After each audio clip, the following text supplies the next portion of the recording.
Greetings, my dear viewer. You're on the channel The Price of Cheating. The channel is for those who appreciate traditional family values and condemn adultery. So be sure to subscribe to the channel. Let's get started.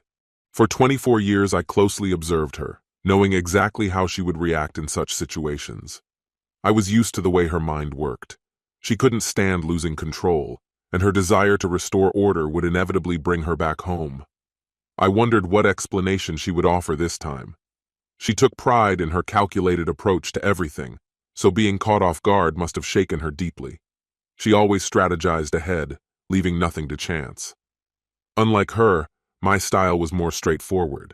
If something bothered me, I said it directly. It wasn't always the most tactful method, but it worked for me. My bluntness irritated her. It was hard for her to watch her carefully crafted plans fall apart because I might say something impulsively. Don't get me wrong. I usually let her have her way. Why? Simple. Most men don't dwell on the small stuff. As long as her desires didn't threaten our finances or relationship, I rarely saw a reason to resist. This kept everything running smoothly. She was happy, which meant I stayed satisfied. We both lived in our own versions of what happiness meant. But eventually, she realized that I too had limits, a point where I could no longer play along with her plans. One day, I overheard her talking to a friend. She called it my boiling point, the moment when my anger reached such a level that nothing else mattered. Not friends, not work, not even her. When I got to that state, I no longer cared about consequences or feelings. She even gave an example from my previous job to illustrate her point. I had worked at the company for 15 years. I was promoted, had excellent reviews, and my colleagues respected me. Then a new management team came in. They hired a consultant who, in just 3 weeks, came up with a plan that the leadership approved without hesitation. It completely changed how the company operated. At first, I wasn't worried. I had been there long enough to understand all the nuances of the business. But then came the shocking news. The consultant announced that our salaries were 30% higher than those at similar companies in the region, and the solution was to cut them. My salary would drop by almost $7,000 a year. I couldn't help but laugh. Let's clarify, I said. You're cutting everyone's salaries to the regional average, so we should keep working with the same effort or at 30% less? I didn't stop.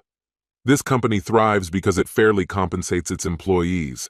They don't hire just anyone off the street here. To get this job, I went through 4 stages of interviews, including physical and psychological tests. Plus, we have strict attendance and safety policies. I paused to let my words sink in, then added, why would anyone go through all of that to work here if they could earn the same elsewhere with fewer demands? In the end, you'll lose your best employees, morale will drop, productivity will decline, accidents will increase, and instead of quality, you'll get mediocrity. My words hung in the air. 4 company representatives and the efficiency consultant sat across from me, looking increasingly uncomfortable, their faces flushed with irritation. Finally, one of them spoke. The decision is final. The salary cuts will be implemented in 2 months. I smiled. Fine. 2 months is enough time to find another job. Consider this my resignation. The room erupted into chaos, but I remained calm. The plant manager tried to convince the others that I wasn't serious, that I was just expressing frustration. But when 2 months passed, I kept my word. I left, leaving them in a panic, desperately trying to convince me to stay. They even resorted to threats, promising to ruin my reputation by telling future employers that I left voluntarily. I simply replied, I already have a job. Time passed, and most of the old employees left, replaced by new faces at his company. Even 2 managers tried to entice me back with a significant pay raise. I smirked slightly, wished them luck, and left the restaurant without hesitation. Once I make a decision, nothing in the world can change it. My decisions may seem hasty, but they are never made on a whim. I always carefully consider my options, and financial gain is the least important to me. I can live without money, but I can't live without self-respect, I often said. Looking back, I began to wonder when she started to believe that I would ever accept her being with another man. For years, she tested the boundaries of what I was willing to tolerate. There was that trip, a 2-week vacation with friends, some of whom had no shame, and one of them was even married. She came up with a convincing argument that time apart would benefit us, strengthen our relationship, typical nonsense. For me, it was just noise. I told her it was a terrible idea, that the thought of her lounging on a beach in another country, drinking with a group of women I could barely stand, was far from reasonable. But it's your life, I added. Do what you want. Just remember, everything comes with a price. Over time, she understood that when I said that, I knew she was making a mistake, but I was too tired to argue. If she decided to go through with it, she would face the consequences alone. One more thing, I said. I'll need my rings. If you're going to make yourself available to strangers, you won't be wearing them. She exploded, bombarding me with all kinds of arguments. I just sat there, waiting for her anger to run its course. While she raged, I made a few more decisions. You'll be too busy with your vacation to look for a new place. Should I pack your things for storage or send them to your mother's? She scowled, screamed, but refused to change her plans. 3 days before her departure, she returned to an empty house and found a note. I've thought it over. I no longer want to live here. Now you can leave without guilt, free from betrayal. Have a good trip. Leave the rings. They mean nothing to me anymore. Her reckless friends encouraged her to forget about me, but she spent 2 days trying to find me. I took some time off and went on a camping trip. I wondered if she had flown out as I cast my line, hoping to catch the big trout I missed last summer, when suddenly I heard a familiar voice behind me. Thanks for ruining my vacation, she said. As you can see, I didn't go. Are you happy? My fishing rod gave a slight tug. Maybe the trout had finally taken the bait. No, I replied. I'm not happy. Do you think I'd be fine knowing that if I hadn't stood my ground, you would have gone, had fun, while I'd be left hanging the entire time? Why are you here? To ruin my weekend too? It won't work, I continued. Want to know why? Because you won't stay, go back home, or anywhere. Just stay away from me. If you don't leave, I'll call off the private investigator, and instead of proving infidelity, I'll just file for divorce citing irreconcilable differences. We could be done with this in 3 months. It's that simple. And then, finally, the big fish bit. The rod bent sharply.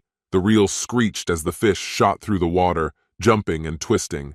It had to weigh at least 8, maybe even 10 pounds. I quietly cursed, preparing for the upcoming fight.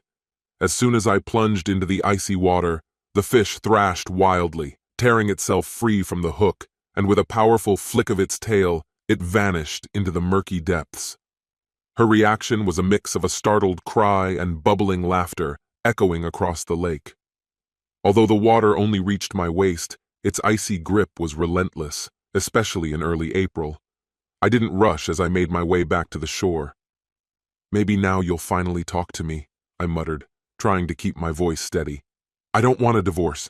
You need to understand that, she managed to say before I firmly pushed her into the water. Her arms flailed in the air, trying to keep her balance on the slippery mud, but she failed. She fell backward with a splash. It was hard not to notice how absurdly overdressed she was for this moment, and for a split second, her bare skin flashed through her short skirt as she hit the water. Obviously, she was trying to use her charms, thinking she could erase everything that had happened. But now, with mud and algae clinging to her wet clothes, her plan looked downright ridiculous. She gasped for breath, struggling to stand, but I pushed her down again. When she resurfaced the second time, I raised my hand to stop her. Listen, I said, keeping my tone even and cold. Don't speak. If you try to talk before I'm finished, I'll hold you under the water until you stop fighting for air. Got it? She stared at me for what felt like an eternity, then slowly nodded, her eyes widening in fear. So, what's left to say here? I continued. We both know that if I hadn't stood my ground, you'd be in bed with someone else right now. You can deny it all you want, but we both know the truth. Maybe now your little circle of friends can comfort you. You're going to need them, I added with an icy tone. Maybe you'll all take turns stealing each other's husbands. They've all made advances toward me, even the married ones. I'm done with it. Don't follow me, don't call me, and don't be surprised when the divorce papers come. Her sobs followed me as I walked away, her voice calling my name, but I didn't look back. It didn't surprise me that she contested the divorce. She hired a cunning lawyer who managed to get a hearing with Judge Harry Brown, a man who fancied himself a modern-day Judge Judy, convinced he could save any marriage with a couple of therapy sessions. I almost got hit with contempt of court charges for what I said during the proceedings. "This is ridiculous, Your Honor," I snapped. "I'm not interested in fixing anything. I don't want to work on it. I just want to be done with it." The judge's voice dropped a few degrees as she replied, "Mr. Morton, you don't have to agree, but you will comply, and I expect you to show respect. Understood?" My irritation boiled over and I snapped back, "Understood, Your Honor, but can I ask, didn't you go through therapy with your late husband? Did that change anything? As I recall, your divorce still went through. Now let's imagine a hypothetical scenario. If I said you were a terrible judge who understands nothing about people, and that your district would be better off without you, what would offend you more, my words or the possibility that I'm right?" I'd never seen someone's face change color so quickly. It went pale, then red, then pale again as she slammed her gavel. "Officer, take him into custody for contempt of court," she barked. My lawyer, who was also a close friend, quickly stood up. "Your Honor, please! Are you seriously going to jail someone over a hypothetical question? Think about how your opponents will use this against you in the election. He meant no harm." After a tense pause, she relented. "Fine," I said, trying to keep my voice light, though I couldn't resist adding, "but when you lose in November and return to life as an ordinary citizen, don't worry. I'll be sure to share my thoughts on your judicial skills with everyone I meet." I barely managed to stop myself from showing outright disrespect towards her, but she immediately retaliated, increasing the number of necessary therapy sessions from 6 to 12. The first few sessions were a real test, for her and the therapist. As for me, I evaded every question, hiding behind my love for literature, quoting novels and poetry instead of giving direct answers. Shakespeare was especially useful. His stories of deceitful women seemed too fitting for our situation. By the fourth session, something changed. Maybe I was just tired, or perhaps my defenses had weakened without me noticing. This time, when she cried, it wasn't those calculated tears she could turn on and off at will. Her sobs were genuine, and she couldn't hold them back. The therapist asked why I chose her as my wife. That question had been haunting me too. Did I love her? I had seen her true nature from the very beginning, back in school and almost throughout college, watching how easily she manipulated people to get what she wanted. That's why I never chased after her. I waited for her to make the first move, wondering what she could possibly want from someone like me. I wasn't wealthy, didn't have striking looks, and wasn't addicted to gambling or any other vices. What could I offer her? Our first date wasn't even really ours. It was a party at one of her friends' places, and to my surprise, her ex-boyfriend, the one she claimed to have left behind long ago, was there too. It didn't take long to realize that I was being used as a pawn to stir up jealousy, as a tool to prove she could have any man she desired. I figured it out within minutes. That's when I decided to change the rules of the game. The entire evening, I ignored her, chatted with her friends, danced, flirted, and did all of this just a little more freely than I should have, right in front of her. Her anger was palpable. Eventually, she pulled me outside, her eyes burning. "What the hell are you doing?" she asked. "You're here with me. Act like it." I couldn't help but laugh. "What do you think I'm doing? I'm playing this little game you set up for your ex. Too bad you lost, and now I'm just enjoying myself. By the way, your friends? They've already given me their numbers. Jessica even hinted that I should stop by her place after I drop you off." She wasn't used to being spoken to like that. Tears started to flow quickly, and back then, I couldn't resist a crying woman. I said I'd play the role she wanted, pretend we were on a real date. When we went back inside, she clung to me, her anger replaced by need. We danced, and somehow the tension dissolved. We ended up having a good time. I gave her a gentle kiss at her door when I dropped her off, fully intending never to see her again. But she wasn't one to give up without a fight. Little by little, she found her way into my life and into my heart. From the start, I made it clear that I wouldn't tolerate her games. We broke up several times before she finally understood. In the end, we got married. As a child, I had mumps, which raised questions about my ability to have children.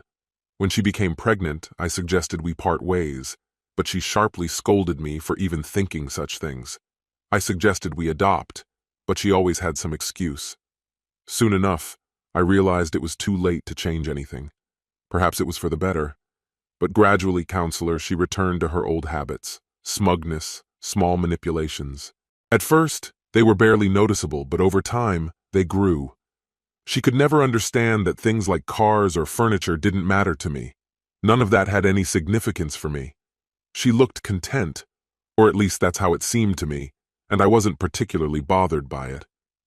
But then things began to change. She switched jobs, surrounded herself with new acquaintances. The girls' nights out reappeared, but I trusted her, so I didn't give it much thought.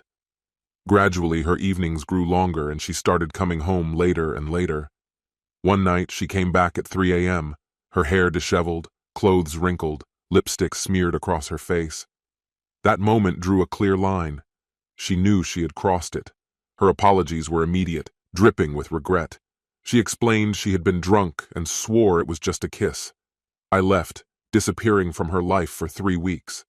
During that time, she broke down, pleading for forgiveness through sobs, promising to go to therapy and swearing that she would change. I was weak, still tied to my feelings for her, though I couldn't fully understand why. Eventually, we reconciled, and for a while, things got better. She openly acknowledged her issues with control and made visible efforts to address them. She changed jobs again, distancing herself from what she called a toxic circle of friends, but it felt like she was merely swapping one problem for another. If her previous group was troublesome, the new one seemed even worse. Gradually, she began to imitate them. The girls' nights returned with double the intensity. Then she brought up a trip. I researched the resort she wanted to visit. It was clearly a haven for singles and those in open relationships. I was sure that if she went, our marriage would collapse, and she would break her vows. I tried to talk her out of it, but her replies were full of dismissive reassurances, which felt rehearsed and hollow. I reached my breaking point. I gave her an ultimatum: stay here and work on our relationship, or go on the trip and come back to divorce papers. She refused to cancel her plans, and I left before she could make her final decision. In the end, she didn't go, but by that point, it didn't matter anymore. I filed for divorce, and here we are. Yes, she regrets her actions. Yes, she agreed to therapy. But the main question is, will it be enough? Can she truly change? And more importantly, do I care enough to find out? That's what haunts me the most. In the end, I gave her another chance,